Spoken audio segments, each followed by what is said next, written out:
Assalamualaikum warahmatullahi wabarakatuh. Anak-anakku, kita jumpa lagi dengan pelajaran biologi. Di mana pelajaran biologi hari ini kita nanti melakukan percobaan sederhana tentang difusi dan osmosis. Tapi sebelumnya, seperti biasanya, marilah kita awali pembelajaran biologi hari ini dengan bacaan basmalah bersama-sama. Bismillahirrahmanirrahim. Mudah-mudahan dengan bacaan basmalah ini apa yang kita lakukan dicatat oleh Allah sebagai amal kebaikan. Amin.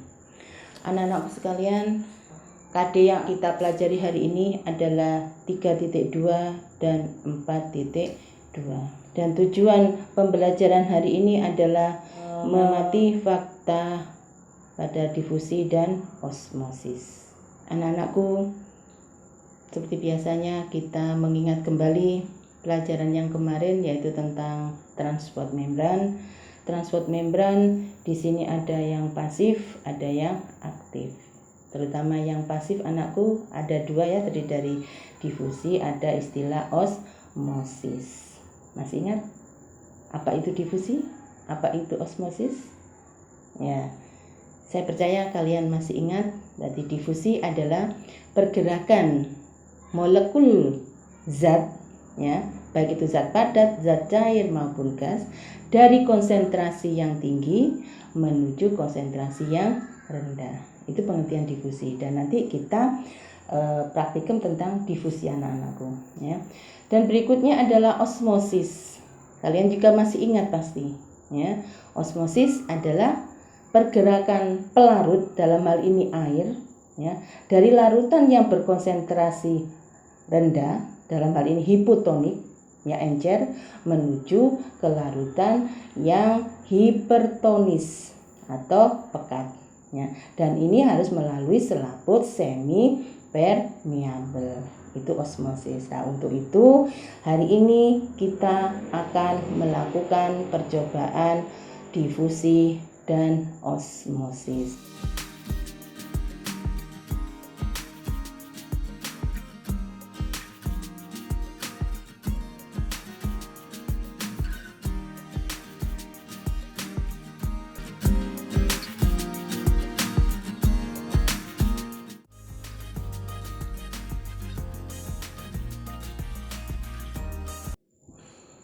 Percobaan ini alat dan bahannya adalah, kita lihat anak-anakku di depan saya ini. Di sini ada pisau, ya. Ini pisau, itu nanti untuk mengiris, ya, mengiris ini yang ada ini nanti, ya. Terus di sini ada penggaris, ya. Ini nanti dipakai untuk mengukur, ya. Di sini juga nanti saya pakai HP. Di sini ada stopwatch untuk mengukur. Terus di sini nanti saya bahannya juga ada kentang, saya pakai kentang ini, di kebetulan ini ada kentang. Ini juga ada mentimun, saya pakai mentimun. Nanti kalian di rumah boleh pakai kentang, boleh pakai ketimun, boleh pakai wortel. Monggo yang ada di sekitar kalian nanti boleh kita pergunakan.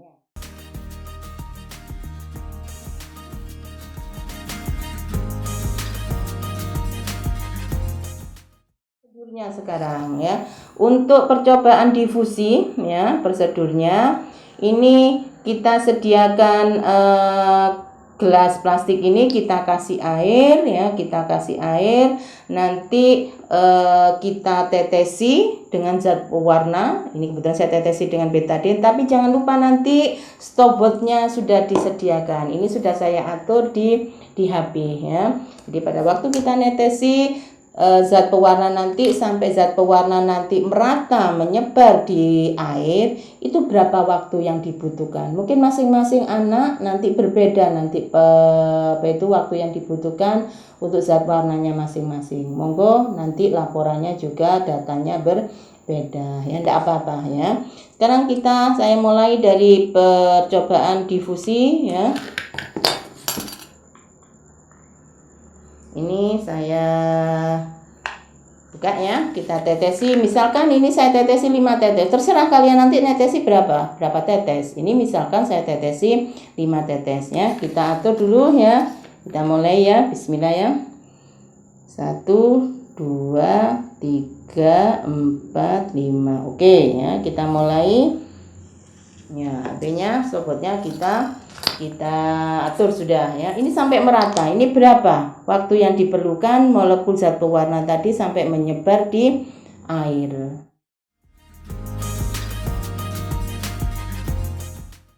Melakukan prosedur untuk percobaan osmosisnya. Pertama, kita sediakan gelas plastik ini, kita kasih air, misalkan di sini kita kasih air setengahnya, ya kita lihat ketinggiannya dianggap sama nanti ini ya. Pertama tadi itu, terus gelas ini kita kasih, ada gelas plastik yang A, ini ada gelas plastik yang B ya. Untuk gelas plastik yang A kita kasih garam, yang ini tidak kasih garam. Monggo kita kasih garamnya 1 sendok boleh, 2 sendok atau 3 sendok. Yang di UKBM di situ saya pakai yang 3 ya, 3 sendok ya. Monggo nanti terserah ya. Datanya juga mungkin berbeda kalau misalkan garamnya juga tidak sama ya. Misalkan ini 3 sendok ya. 1, 2, 3. Kita aduk anakku ya. Kita aduk dengan sendok ini sampai garamnya merata pada gelas plastik yang A.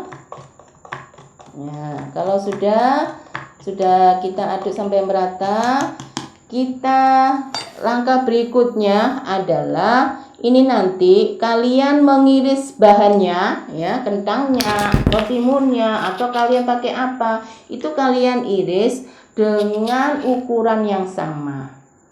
Ya, jadi dengan ukuran yang sama. Ini kebetulan saya iris kentang ini berbentuk seperti ini. Bentuknya monggo terserah, bisa bulat, bisa kotak, bisa seperti saya ini, monggo terserah, kreasi kalian nanti ya. Ini misalkan saya pakai bentuknya seperti ini dengan ukuran saya pakai misalkan di sini ini anakku ya, kita pakai 3 cm. Ya. Nah, berarti yang satunya juga sama. Berarti kita buat ukurannya juga 3 cm. Nah, ini ya, kita lihat sebentar. Ya, ini juga 3 cm ya. Atau gini kan aja udah sama ini ya, kita sama ya. Kita buat potongannya sama. Demikian juga misalkan nanti ini timun ya. Sama, setelah itu langkah berikutnya masing-masing kentang atau timun atau bahan yang kalian gunakan masukkan ke gelas A dengan gelas B ya, kita masukkan. Demikian juga ini kita masukkan anakku. Kita tunggu berikutnya dengan jeda waktu, mungkin kalau saya di UKBM itu 30 menit. Kalian mungkin ada yang 1 jam monggo. Nanti datanya mungkin berbeda. Anakku sudah 30 menit ya. Kita lihat hasilnya anakku ya. Kita lihat untuk yang kelas A kita ambil kentang dan timunnya ya. Kita ambil kentang dan timunnya, kita letakkan di tempat ini ya. Kita kasih tisu ya. Nanti sekarang yang kelas B. Ya, kelas B. Oke ya, sudah. Sekarang kita amati, kita perhatikan ada tidak perbedaan antara kentang yang direndam, kentang dan timun yang direndam di gelas A yang isinya garam dengan air, yang satunya gelas B isinya air tanpa garam. Kita lihat ya antara kentang yang di A dan di B. Oke ya. Kita lihat teksturnya ya, dibandingkan dengan awal itu ternyata dia tidak keras ya, ini agak lentur gini ya, agak lemes ya. Nah, ini bisa diginikan ya. Sekarang yang di gelas B ya, ternyata ini masih keras ya, masih keras. Dan sekarang kita lihat juga ukurannya anakku. Ukurannya tadi awalnya saya potong dengan ukuran 3 cm ya. Ternyata di sini itu ukurannya, nah ini ternyata berkurang. Ya, ukurannya tidak 3 cm lagi, tapi sudah berkurang dari 3 cm ya. 3 cm kurang 3 strip ini ya. Nah, ini. Terus yang gelas B kita lihat ukurannya Ternyata masih tetap anakku ya. Ukurannya masih tetap di sini, masih tetap panjangnya adalah 3 cm. Ya, mungkin ada kelebihan sedikit, mungkin ini 3 cm. Ya, ini 3 cm masih tetap anakku. Dan tadi strukturnya ini masih keras ya. Kalau ini strukturnya lunak. Nah, inilah perbedaan antara yang direndam dengan yang tidak direndam di garam. Kenapa seperti itu anakku? Ya, gelas A ini peristiwanya namanya osmosis. Ini kenapa kok ini lunak? Karena di sini yang tadi di gelas A, berarti yang di luar larutannya itu lebih hipertonik, lebih pekat. Nah, larutan atau cairan yang ada di kendang lebih hipo.